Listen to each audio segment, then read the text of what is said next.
Okay, here we have section 7.2, verifying trig identities. So the objectives verify other identities. We're actually not going to worry about the lesson, numerical values of trig functions. So verifying the identities involves transforming one side of the equation into the same form as the other side by using the identities, whether reciprocal, quotient, or Pythagorean. However, you can't add or subtract across the equal sign in one of these problems, nor can you multiply or divide all terms in the equation by something. Technically, it's not an equation, it's unverified, so you don't know that both sides are equal to each other. So that's why it means by the properties of equality do not apply. So there's a couple of suggestions. First, you want to probably try to work with the more complicated side first.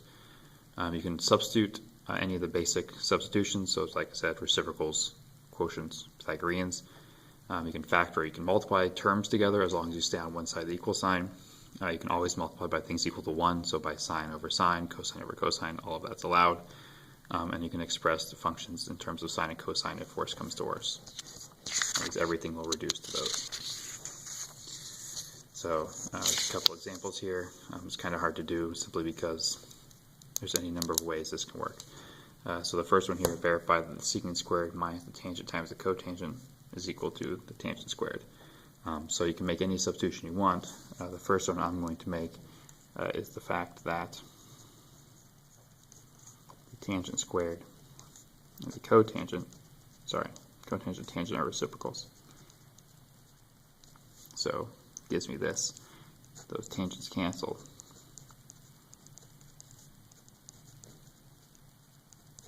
So I'm left with this. This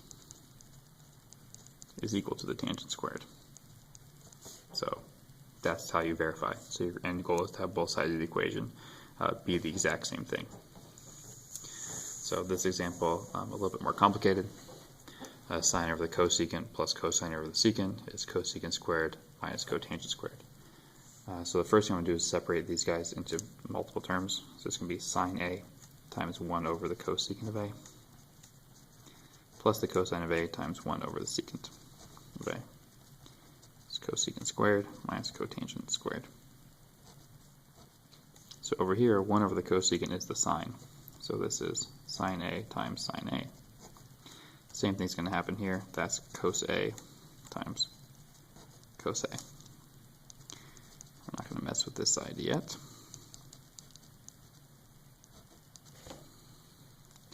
So sine times sine is sine squared.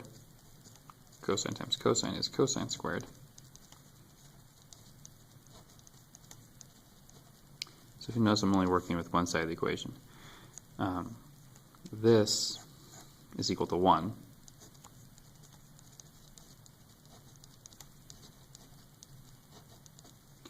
And in your Pythagorean identities, the cosecant squared is 1 plus the cotangent squared. So I can replace like that.